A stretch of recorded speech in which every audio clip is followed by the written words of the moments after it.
הולכת לשם. מכאן לתצוגת שמלות קלה, כי הקיץ מתקרב, ומיד אחרי ספירת העומר, כולו לא אחד גדול.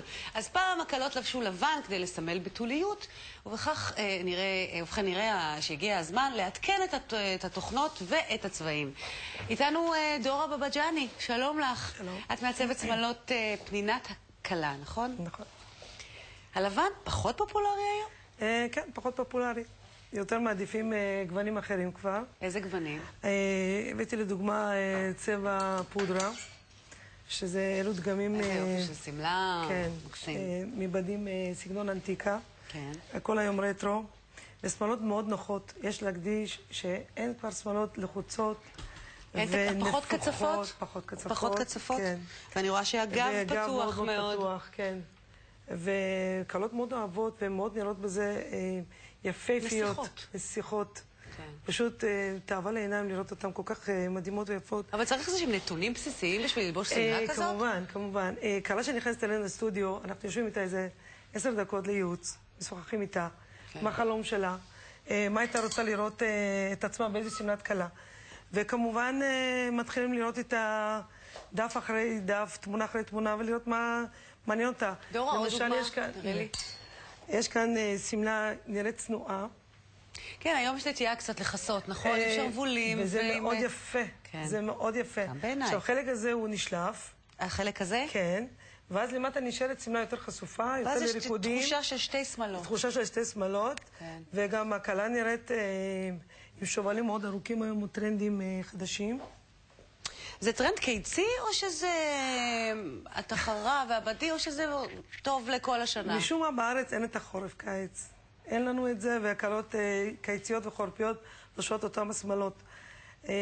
מה שהכי חשוב להקדיש, פיתחנו המון סגנונות של עיצובים פנימיים, ששמלות מאוד מכותבות בפנים, בגזרות מיוחדות. שכל המכתב הוא בפנים, הוא תפור בתוך השמלה, נכון? תראי לי דוגמה למשל. למשל, אני אראה לך. הנה.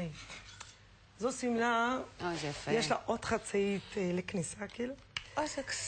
ויש כאן את המכתב הפנימי בפנים, תחזיקי את זה רגע. יכולות ללבוש את השמלות לא רצות במיוחד. זה בתוך השמלה, נכון? כן, בתוך השמלה. ואז זה אוסף את הכל. כן. זה לא נשמעות כמה שעות, אבל את נראית רזה וחטובה. יפה, התחרה היא מאוד מאוד פופולרית, נכון? מאוד מיוחדת, מאוד פופולרית. יש כמה סגנונות של תחרות, הכל תוצרת חוץ, מן הסתם. חלקם מחורזות, חלקם לא, זה טעם של הקלה. זה מה שהיא הכי תתחבר. מה עם שרוולים? אפשר להוסיף? אם רוצים? כן, זה מאוד באופנה היום. ואז שמים גם את החצאית הזאת, נכון? כן. שנכנסים בעצם לחופה, ואז מורידים, ואפשר לרקוד.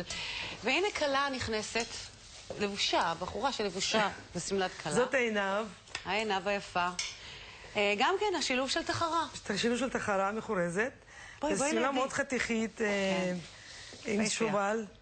שגם אוספים את זה באמצע הערב, אפשר לעשות את השובל. זה נראה קצת כמו הכוכבות של שנות של פעם. נכון. נכון, גם התסרוקות מותאמות לזה. התסרוקות גם מותאמות בהתאם, הכל מורם היום, אין כבר את הפזור המטולטל, המקובל. עם התוספות עד הטוסיק. גם קיץ, חם, וגם יש לחוט, ועדיף שזה יהיה אסוף.